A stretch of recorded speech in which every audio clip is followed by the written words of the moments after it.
Welcome to episode 16 of the Deep Drive. And if you are late to the news, this is going to be our last episode of the 2025 season.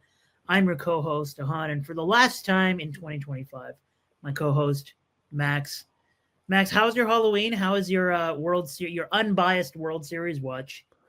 My Halloween was pretty nice. I went to my cousin's house and we had pizza and salad, and then I watched some of my younger cousins trick or treat, and then the World Series was definitely very exciting. My And Halloween was sounded not as quite as eventful as yours, so I'm happy you got some trick or treating to witness. I also had, funny story. I people in the Discord know this, but I don't dress up for Halloween usually. I haven't since I believe it was 2015, my freshman year of college. Even then, it felt kind of weird doing it, not being 6 years old anymore. Call me the NFL because I'm the no fun league, but I have not dressed up in a long time, but I am currently going to PT, and I think a couple people from my PT office watch some of our shows, so maybe they're watching this. But my at PT they have a Halloween costume contest for like the therapists between like clinics and stuff. And before I was leaving my appointment 2 days before Halloween, they were like, wear a costume on. And I was just like, that's something I haven't done in years. So I wasn't anticipating wearing a costume. But I was like, the closest thing I can do to pretending to be someone else is wearing a baseball jersey. So for the first time, I wore my Colorado Rockies Elehuris Montero jersey, knowing for a fact that not a single person in the office would know who the hell that was. I was correct. But I was like, what's more scary than pretending to be a Rockies player right now? So now some people know who Elehuris Montero is. I'm glad I'm spreading awareness for my boy.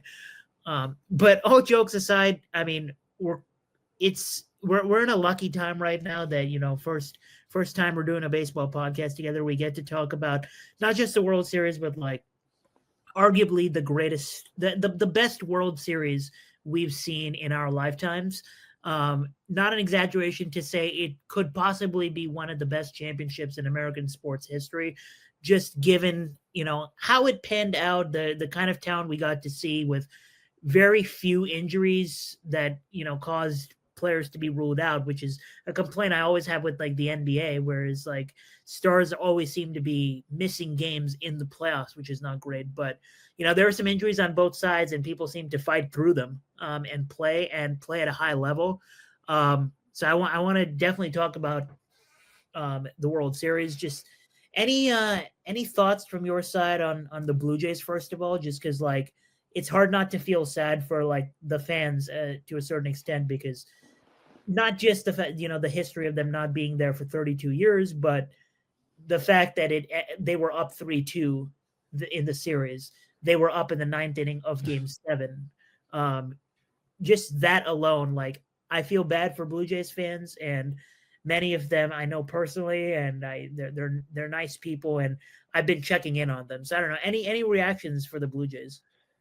I think I agree with you that like I think I feel a lot worse for the Blue Jay fans than I feel happy for Dodger fans, because the Dodgers won it last year, so if it would have felt more fair if like Toronto fans got to experience that thrill. And I mean, it looked so much like that was going to be the case because, like you were saying, they were up with one out in the ninth inning of the Game 7, and also they were up 3-0 in that game. So like they probably were anticipating like yelling out of joy and not like anger. Like they were so close to having their team win it all, and they didn't. So Yeah, and it's like as a Red Sox fan, it's like I always make the joke of like whenever we make it to the World Series, we plan on winning it, right? And that's been the case in my brief lifetime. But like I as a baseball fan have not felt the pain of being in the World Series and losing, let alone having like a very high probability of winning the series in a World Series. I guess if I ever was old enough to witness not just my team being up in so many occasions, but also my season getting snatched from my hands and put back into equilibrium by Miguel Rojas, I don't know how I would behave. So I feel sad for Blue Jays fans, but I also got to call a spade a spade. I mean, I think John Schneider. I've been anti John Schneider for a long time. I think he's outright terrible as a manager. I mean, there's some things he does probably well enough to get them to this point, such as, like, I don't know, his players seem to like him, which is not a non-trivial step, right? In this day and age, like, professional athletes have egos, and there's often differences between philosophies of, just the little things like how players approach their own performance, stuff like that. It's not a non-trivial step to get your players to like you. And it seems like they really ride with John Schneider. Like, even when they were struggling, the players came out and said, like, John Schneider is not the problem, he's the man. I get that, but, like, everything results wise that I've seen from, like, his process, right? Like, I've not agreed with his process throughout the postseason. I thought he was able to get through the American League Championship Series because of some chokes from the Mariners, and I thought the Mariners were the better team. And I didn't really go as in on John Schneider as I have in the World Series, because I thought the Blue Jays had a lot of chances, not just to win this series, but a lot of chances to win Game 7. And from start to finish of this series, like, I just don't understand John Schneider. I mean, you've complained in prior series about when his intentional walks arrive. I complained in Game 3 in their extra innings loss in LA about, like, them walking Mookie Betts. And there's philosophies that can go back and forth, but I certainly think that if you just add, like, if I were to go back and make a list of all the things I didn't agree with John Schneider on, like, that's way too many for a team that was that close to winning a World Series. And it went and it carried over to Game 7. I mean, I think him consistently pinch running good players for not good players in situations where they're not even the winning run. I mean, that happened multiple times in this series.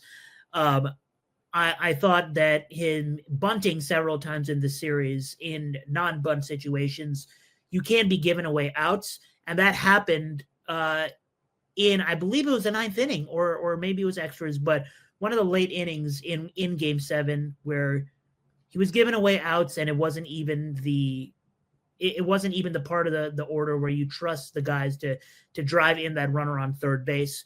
Now, I do also want to bring up that, like, there's some, when you lose a World Series, there's always going to be people scrutinizing every little thing that didn't go your way.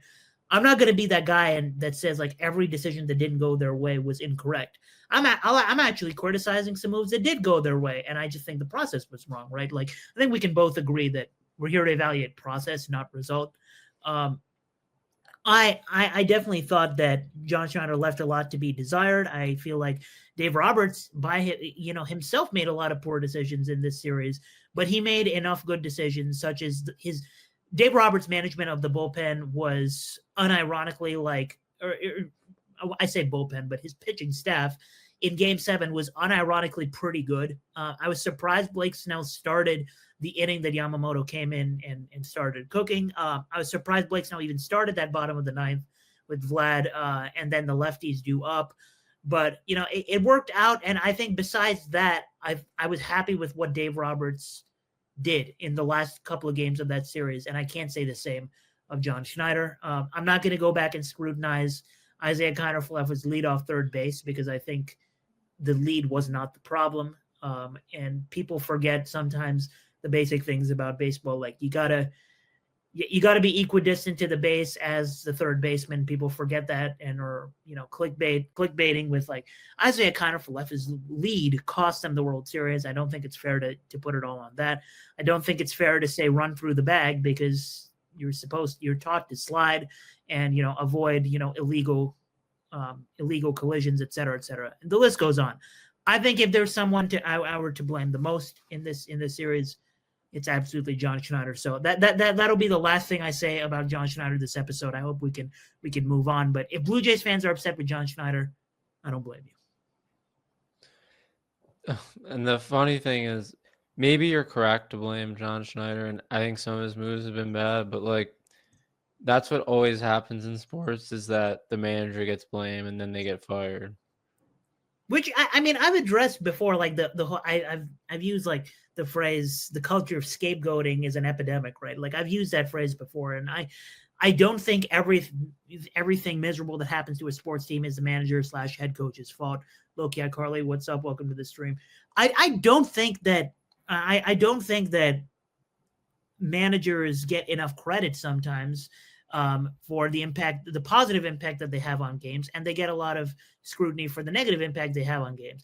I'm just saying that when I say it, I'm right, right? Like, um, all jokes aside, right? Like, maybe I'm not giving John Schneider enough credit for getting them to this point, but I definitely am right when I say that his process was not sound throughout these playoffs. I will stand by that. And no, I don't think he should be fired just because of it. I just think like maybe they should get some help with decision making. But then again, like maybe I'm just privileged. Manager of my baseball team just knows how bullpen management works. He understands the concept of not burning out your relievers in the regular season. He understands the concept of not pinch running your second best player in the ninth inning when you're down 2 runs, right? Like he understands basic concepts, and I think John Schneider doesn't. But maybe I'm just privileged. Who knows? Any thoughts on the Dodgers from your end, Max? I don't think I have any new takes. All along, like they were. Maybe the Blue Jays deserved to win the series. I don't know. It was close, as the fact that it went to 7 games and extra innings in the 7th game and extra innings, 18 innings that game 3. Like the Dodgers, if you wanted the World Series to be won by the team that actually had the better roster, then the Dodgers were clearly, or they clearly have had a better team than the Blue Jays did. But part of like the fun in sports is that sometimes the weaker roster wins, and sometimes they even deserve to win. But maybe that would have been the case had the Blue Jays won, but they lost the World Series and the Dodgers won it. So, and it brings me to the point that I brought up last week, which I think you to an extent agreed with, which is people will find ways to complain, right? Like no matter what, right? Like I said a few minutes ago, when I complain, I'm right, but not everyone's right when they complain. And I think people would have found a way to complain no matter how this World Series went or how the playoffs went, because this occurs in all sports, but people like to go back and rewrite history to fit their narrative. And I'm all for making the facts fit your narratives. It's just like, again, like maybe my narratives are more in alignment with facts than other people's, but people would, if the Blue Jays had won the series, like guaranteed, like a couple years down the line, people would have tried to erase the Blue Jays, as in like saying like they weren't a good World Series team, even though like the competition that they defeated was like pretty damn fierce and pretty damn healthy, right? Like if the Blue Jays had won the series, I still would have thought John Schneider was not a good manager, and I still would have said that the Blue Jays, like what they did, like they had an extremely impressive season. I thought they were better than consensus. I know some people, on ESPN or Bleacher Report or whatnot, had them 5th in the division to open up the season. I had them higher than that. I'm pretty sure in my division predictions, I had them 2nd. But still, right, like even me, who was like much higher on the Blue Jays than consensus, I thought that they would be exposed in the playoffs pretty early for their pitching. And I was wrong about that. And I underestimated Trey Savage. I probably underestimated Kevin Gausman. I did not think Max Scherzer would be not just a serviceable pitcher in the playoffs, but come up with like some really, really big time innings to like help them win. In Seattle, he helped them win a game.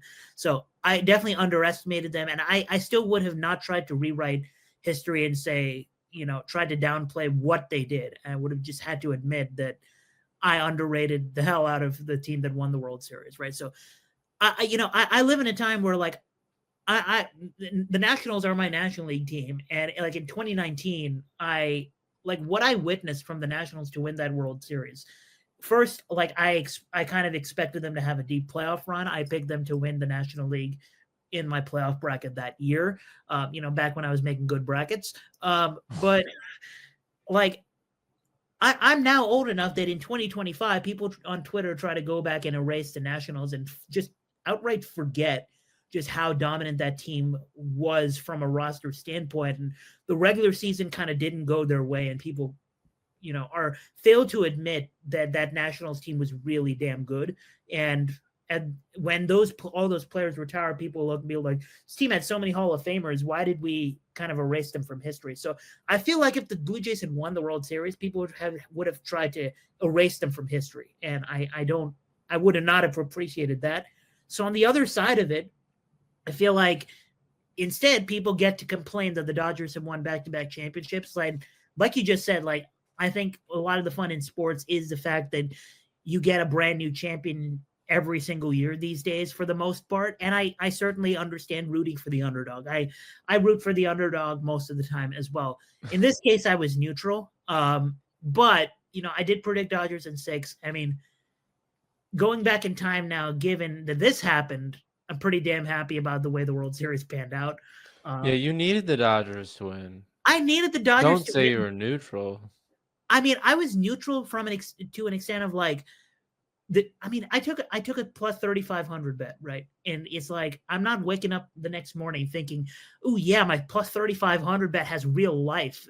Now that, even when Yamamoto won them game 2 and he dipped to like plus 800, I wasn't sitting there thinking like, yeah, Yamamoto's going to hit now, right? Like we still needed so much to go right. I think after he won them game 6, I was really, really I was like, we got a real shot, and I was pressing for the Dodgers. But for the most part of the series, right, like I didn't have a strong preference, like as a fan, which team won. But maybe I'll have to buy a Yamamoto jersey now that he came through for us. And by the way, if people want the bets for other sports now, other sports are still in session. Go to wap.com/ball-institute. But going back to the Dodgers, like I want to reiterate what I said last week, which is I think it's good for baseball that the Dodgers organization is finding success because, I don't know, maybe they didn't need back-to-back championships to prove my point, but still my point is that how many times, Max, do you go on like a baseball show and you talk about them like complaining about MLB needs a salary floor, right? Like this is something I think a lot of us can agree on, that like we like when owners take their team seriously. When, if someone's a fan of the Rockies or the Pirates or whatnot, they will complain. They will be in our DMs complaining that I wish my owner cared. And I'm a Red Sox fan, and most of my life, my owners have cared. And it's been about a couple of years now that we're not happy with ownership. And it kind of feels like the end of the world for us Red Sox fans. I want owners to care in general. Like for our game, I want owners to care about winning. I don't want organizations that have horrible stadiums and no fans and just, not bringing viewership. It is objectively good for baseball that we have someone like Shohei Ohtani, no matter how you feel about him. The average Shohei Ohtani highlight video earns more views than like most of the rest of MLB videos on Twitter. And this is just like the start of like the Dodgers fans, the fans that are becoming a fan of baseball because of the Dodgers. From a fan standpoint, like this is great. But also from like, if you want your team to take winning seriously, like this is the result of taking winning seriously. You're going to get sustained success if you care. And no, that doesn't mean you're going to win back-to-back championships if you spend a lot of money, because you have to spend money on the right things. And if you're mad at Blake Snell for picking the Dodgers, if you're mad at Yamamoto for picking the Dodgers, if you're mad at Roki Sasaki for signing with the Dodgers after he said that he doesn't want to play in a big market, all these things happened. Maybe your team should do a lot of things better within their organization that attracts free agents, that makes players think that if I go there, I'll have a chance of winning. Just an idea, because Blake Snell has brought up, Tyler Glasnow has brought up the point of like, they do so many things right in the organization with like the pitching staff, right? Like being analytically driven. I'm sorry to break it to you, that's going to help you win. Being driven to help prospects become major league players and contribute on a playoff roster at some point, right? Like giving them exposure. All of these things are good for your team. And if your team is not doing them, like that's too bad, man. That's really too bad. And I'm salty that my Red Sox are starting to head in the opposite direction. I'm not going to blame the Dodgers for that, right? So I think it's good that we have a team like the Dodgers that are doing a lot of things right and are getting rewarded for it. And if you want to consider them a villain, so be it. The 95 Bulls were a villain at some point too. So I have no issues with the Dodgers winning the World Series. And the last thing I'll say to tie it back into the Blue Jays is shout out to Yamamoto, but also shout out to Vlad. Since 2021, no one has a higher playoff WRC plus of any hitter with at least 50 plate appearances in the playoffs than Vlad Guerrero Jr. I think a lot of us thought, including myself, that Vlad may have gotten overpaid when he got signed to his mega deal.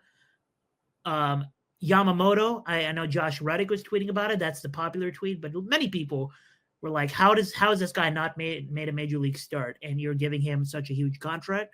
These are two guys that not just lived up to their huge contracts, but you go back in time and you're like, they were worth every penny because you're not getting replaceable performance out of them. And Yamamoto had arguably the best playoff performance by a pitcher in our lifetimes. I mean, maybe competing with Madison Bumgarner in 2014. And Vlad Guerrero Jr. is objectively the best playoff hitter in baseball right now. So these are huge contracts that panned out. So shout out to both. I feel like it's a little early. I mean, Yamamoto probably, by winning them the World Series, he probably like already made the contract worth it. But like Vlad having won incredible playoffs, there's still so much time. Maybe his is already worth it too because the fans love him and buy jerseys and stuff. But like, he's still I mean, I didn't even remember that he was signed for, maybe some of the money is deferred, but I forget that he was signed for a 14-year, $500 million contract for a first baseman. Like, he's going to be a Blue Jay through 2039. Like, maybe in 2039, they're going to be wishing they weren't paying him as much, but certainly right now, he's an incredible hitter. I feel like it's wild to say like how good the series was. I feel like if Miguel Rojas doesn't hit a 9th inning home run, like no one bats an eye when I say Vlad was worth his contract. Because one World Series, like absolutely nobody gives a flying F who like how much money you're paying someone when it is the main reason that you got a World Series, right? Like if the Blue Jays had won the World Series, he would have been World Series MVP and ALCS MVP. He would have been one of those players that you go back in history and be like, you are not getting another player. Like no one would have been able to argue that if you replace him with Aaron Judge or Juan Soto or whatever, even though they're better hitters. I think Judge and Soto are both better hitters. No one's going to be able to go back and argue that if you had them instead, they could have still won the World Series. Like you cannot go back and rewrite time or try to create hypotheticals when someone wins the World Series because the answer is always he got them a World Series. So I feel like maybe the narrative shifts a little bit if they win the series. But I think the fact that it's a multi-year sample is more meaningful to me than just that. The fact that it's been 3 playoffs in a row where Vlad has been a far above average player. And this year it was capped off by having one of the greatest playoff runs of all time.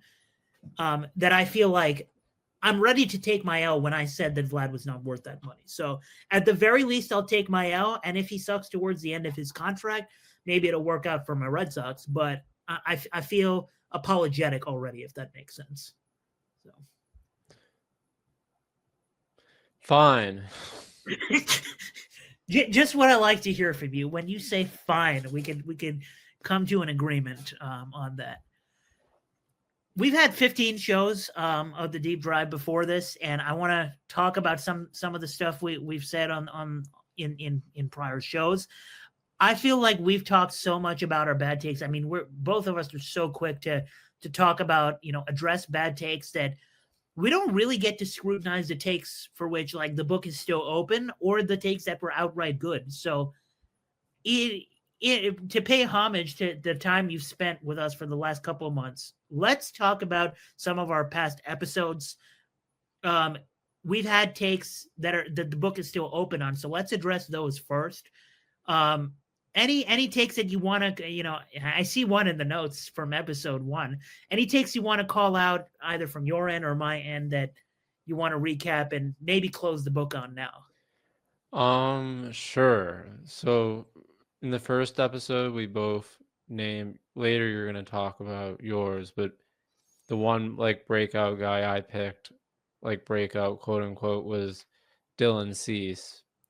And his, I mean, ERA, maybe that's what really affects like the fantasy team. And I think it's a horrible stat if you're just looking at like a small sample, but I'm still gonna like that's what people would probably use to say if I was right or wrong. His ERA after I pumped him up was 4.04, which isn't bad, but like it's close to average. But the strike, like the reason why I made the pick, which it was about his that he has his strikeout, swing and miss, and his stuff. They're all very good. So that all remains true.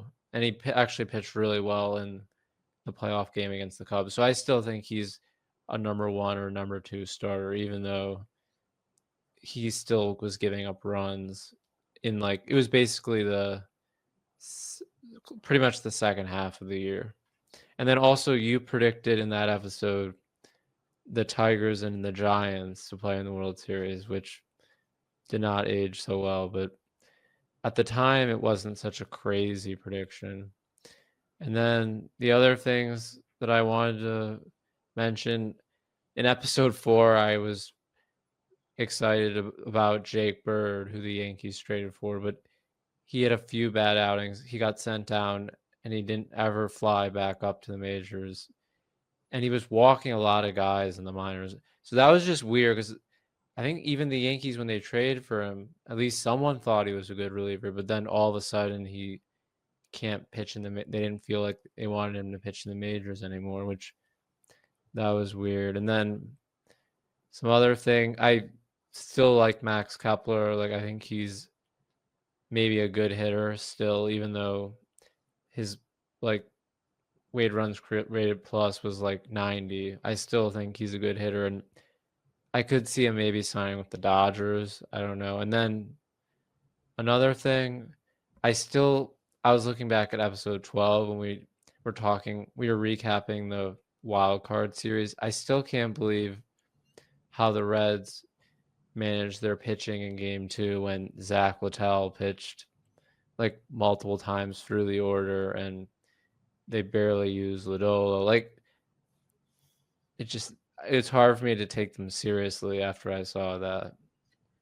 Yeah, we've seen a lot of wacky things in these playoffs, but Zach Littell having a long leash with Nick Lodolo available in an elimination game was one of the wackier things. It's almost like no one should have picked the Reds to Oh yeah, I pull out forgot the that you upset. did that. That was probably worse of a take than me saying the Giants were dark horses. I feel like you were just trying to be bold. Yeah, I would agree. It's not like I thought the Dodgers were frauds or anything. I've called them tier 1. I thought the Phillies and the Dodgers were tier 1 of the National League the whole season, but it's unfortunate that the Phillies had to face the Dodgers in the first round. That's just a really really bad draw. But also like just to address my mid-season Tigers my mid-season Tigers Giants prediction. I also want to point out, so this was before the All-Star break. This was episode 1, so well before the All-Star break. I also want to point out that I pivoted from the Tigers to the Mariners in the American League, and I took my L like within 2 weeks on the Giants. I took my L like 2 weeks later on the Giants. It's possible I overreact sometimes to like my takes in the negative fashion. Like I'm very quick to call my L's because I'm so worried about accountability that like I'd rather take an L early than not take an L at all when it's an L, right? So that's just how I view things. I stand by the fact that I think if the Tigers stay healthy, they were a contender. And I actually feel more concerned. And maybe we haven't talked about the Tigers enough over the last few weeks, but I actually feel more concerned about the Tigers' future now in this early off season than I did like during the season. Because I don't know how you feel about the GM saying things about Eugenio Suarez subliminally in the post game conference, or talking about how players need to really care about not striking out and stuff like that. Clearly alluding to Riley Green. I don't really know how you feel about that, but I personally would be pretty worried about the words that were said after the postseason, and maybe the words don't translate to the actions, but I guess we'll have to see. Yeah, I mean, I saw the video where it sounded like he was talking about Suarez. My concern, like in terms of I want the Tigers, like even though I care most about like just the future as a whole and not only this next season, I think it's like there's talks that the Tigers might trade Skubal. So if they trade their maybe the best starter in the league for next season, then the team is very likely not going to be as good. Yeah, I think from my perspective, just before we get into our last segment, like a couple of honorable mentions for things that we've discussed on this show that maybe we can make fun of, maybe we could look at it the other way, but we've had such fluid like team takes over the season. I think that just kind of like encapsulates like how good this MLB season was overall in terms of like, I think a lot of us, the Dodgers were World Series favorites for pretty much the entire season. I believe there wasn't a single day where they weren't the betting odds favorite to win the World Series. Like there wasn't a single day of the regular season where they weren't the favorite to win the World Series. When the Phillies got the bye, then they overtook the Dodgers in odds just from having the bye. And then when they took care of the Phillies, then the Dodgers were clear favorites until they were down in the World Series. So I think like it's no surprise the Dodgers did what they did. It's no surprise to me that the Tigers and the Mariners both looked like they had high ceiling in the playoffs. I think it's no surprise that the Giants missed the playoffs, and I think it's no surprise that the Red Sox and Yankees in the battle of frauds, that they had the series they did, et cetera, et cetera. I did want to once again like address like I'm sorry to the Padres for having a moment of belief. I called them frauds from the beginning of the season. I feel like I was early to the curve on calling them frauds. And, we've discussed like that series went 3 games. If they won the series, I still would have called them frauds. They would have lost the next series. I will, until my job is done here, I'll continue vouching for AJ Preller not having a job. I think he is very, very bad at his job. I think recklessly giving out huge contracts has taken them to some places meaning they have a good enough roster where they feel like they could be very good in the regular season. They could win a playoff series here and there. And hell, they were very close to making a World Series just a couple of years ago. But I will stand by the fact that AJ Preller is a fraud. And if that is the brand that I've created, through this entire podcast series, the fact that I have a video up on our YouTube with a thumbnail being AJ Preller and the text being, what does he even do? Right. Like if that is my brand, so be it.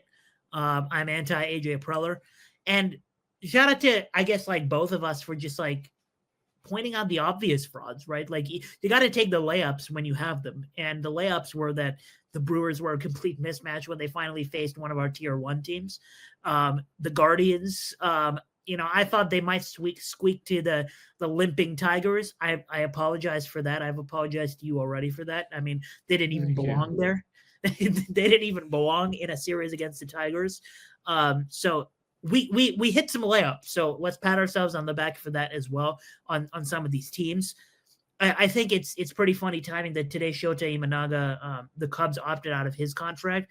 We've been calling Shota Imanaga not good this entire podcast series, so maybe a tiny win for us, but we'll see where he lands and how he performs next year, and we'll have to wait a long offseason for that. Before we head into the offseason, it's only right, though. We've spent so much time making fun of our bad takes. We've given ourselves little pats on the back for some of the good takes, but let's enter the last segment of our show. We're going to rank our top 6 takes of the 2025 podcast series, The Deep Drive, Player Edition. And I wanted to do a top 10. I wanted to do a top 5. I thought it'd be more funny if we had 6, 7. But we're going to do the top 6. And I'll let you start it off with a take you had at number 6. Sure. So we decided our 6th best take. This take, like, it's kind of been like it's happened kind of multiple times, but I've been complimentary of Addison Barger for a while and have talked a lot about how his expected stats and like that they imply that he's a better hitter than his like regular season numbers would show. And I said before the World Series that he could be a difference maker, and I mean he hit very well in the playoffs and especially in the World Series. I think he hit close to 400. I think Addison Barger, I saw a headline on MLB Network that Addison Barger is ascending to stardom. And I thought that was disrespectful because we've been calling him a star all season long. And yeah, he was one of the favorites to win World Series MVP in these last couple of games of the series when the Blue Jays were up in game, or when the Blue Jays had won Game 5, and then when they had a lead in Game 7. He was not too far in odds from Vlad to win that World Series MVP because he had a streak of multi-hit games, and maybe one more home run could have won him World Series MVP. So the fact that we both liked him to be a Blue Jays candidate to go off in the playoffs, despite his last 2 months being not great in the regular season, is a testament to the fact that people saying momentum is a real thing entering the playoffs, like, we got to stop saying that. And the only reason this is 6 in our rankings is because the sample size isn't necessarily the largest, and Addison Barger had a great World Series, so that's number 6. I'll take us to number 5. Number 5, this is a take that I think both of us were in alignment on, which is the journey of Eugenio Suarez post-trade deadline. So at the trade deadline, we talked about Suarez being the most sought-after bat in the trade deadline, and I started our little agenda by saying, Suarez is probably a good player to look at if you are in the playoffs, because he's going to potentially hit you a few home runs. We highlighted the good aspects of it. What makes this a very nice nuanced take is that we highlighted the fact that he's going to hit a few big home runs in the playoffs, which he did, but also his overall performance was just very disappointing. And maybe this is what the Tigers front office was alluding to when they were throwing shots at him in the post-game conference or in the postseason conference. But it was a disappointing to some Suarez performance post-trade deadline because he was not consistent. He did not profile as a player that would be necessarily consistent. He went through cold streaks. He struck out a lot. He left a lot of runners on base. And if the Mariners, one of the reasons the Mariners lost the series looked to be Suarez to a certain point of the series, and then he hit the 2 big home runs to highlight the other aspect of our take. So a lesson learned there is maybe when players have 140 WRC plus, when they haven't profiled like that for a decade and all of their hits are home runs and they strike out a lot and they don't have great barrel speed or great bat speed, maybe those kinds of players are not certified superstars. So it's a lesson learned for those of you who thought that Suarez would necessarily change the landscape of any team. He had an 81 WRC plus after episode 2 when we had this take in the regular season. So that ranks number 5 in our takes. Okay, number 4. This one, this player didn't get traded, but it was about Seth Lugo. He actually got a contract extension. I think that's even what prompted us to discuss him. And we talked about him on episode 3. And after that episode, he had an 8.35 ERA. And Lugo, like one of his like calling cards is that he doesn't walk people at all. But after that episode, for whatever reason, maybe it's because we talked bad about him, he had a walks per 9 innings of over 6, which is like incredibly bad. Yeah, I'm not sure why Seth Lugo was considered a sought after pitcher in the first place. And I kind of mentioned him in the same sentence as Yu Darvish when we talked about him. And today, Yu Darvish, unfortunately, he's going to miss an entire 2026 season. But I bring him up because this whole umbrella of old pitchers that also don't have a lot of whiff material in the tank anymore. Like the fact that people are overly impressed by these kind of pitchers, like just I don't get it. Like even 41-year-old Max Scherzer had a bad season, but at least he was drawing whiffs on multiple of his pitches, even during his struggles. Which is maybe I underestimated Max Scherzer, but I definitely did not think that either Yu Darvish or Seth Lugo, of all people, was going to be a game changer this season. Leads us to number 3, which is on the other side. We had an opportunity to pick breakout candidates, and you mentioned Dylan Cease, and I agree with you that Dylan Cease still has a lot left in the tank. And if he had a big season in 2026, if he was getting Cy Young votes next year, I wouldn't be surprised. So I'm completely with you on Dylan Cease. My breakout pick at the All-Star break was a hitter that many people hadn't even heard of at the time, because in the first half, he had played 33 games, 121 plate appearances, and he had a 635 OPS with only 2 home runs, 7 walks, overall a 76 WRC plus. As a reminder, 100 is league average. And that was Dalen Lyle, and I picked him as my breakout hitter of the second half. Doesn't get much better than this when you talk about a rise from a first half to a second half of a season. One of the biggest rises in baseball of any hitter. And in the second half, in 58 games, 230 plate appearances, he put up a 956 OPS, 7 home runs, 14 walks, 162 WRC plus. And at the time, I said that this guy profiles as someone like in the second half, he might lead the league in doubles. And I said that as a joke. And he not only had a lot of doubles, but he also had a couple of triples and more home runs than I was even anticipating, hitting 7 home runs. So one of the best breakout picks I could have made as a hitter. And reminder, he's still, this year he was a number 9 prospect in the Nationals farm system. And I still think he's going to be a big part of the Nationals next year, who the Nationals now have the youngest manager in baseball. So exciting times going on in DC. Okay, number 2. This one was, I think we talked about it on the second episode. I said to buy low on Sandy Alcantara. And I said that even though at the time he had like the worst ERA of like, I think of all pitchers, I said that he still could be a playoff starter. Like that's like he's good enough to be one. And after that episode, his ERA, fielding independent pitching, and expected fielding independent pitching, they were all in the 3s. He struck out more hitters, he walked fewer guys, and also he was averaging over 6 innings a start. So now if the Marlins want to trade for him or trade him away, which I don't think that they will, they would probably be able to get more because he demonstrated that he still is a good pitcher, even though there were a lot of signs that he was, even when he was struggling. Fully agree on Sandy. And we talked about the Marlins probably more than any other non-playoff team.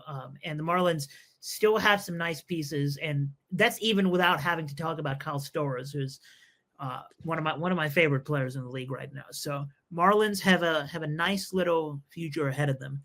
Speaking of futures, Harrison Bader, I called him the best trade deadline acquisition in Major League Baseball.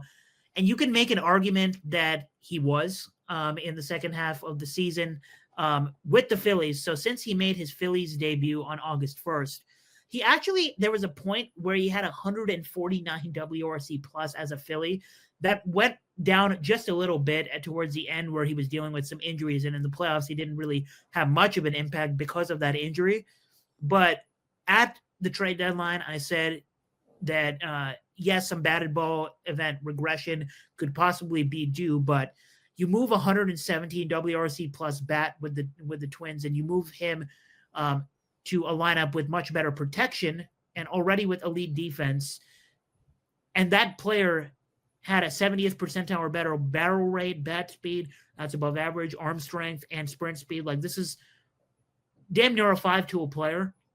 And that player did not cost a top 10 prospect in the Phillies organization. I thought that was an excellent move for the Phillies. If the Phillies somehow got through the Dodgers, which, newsflash, no one did. If the Phillies somehow got past the Dodgers, the fact that they had that bye, Harrison Bader was a big part of it. And you could certainly make an argument he was the best trade deadline acquisition of 2025.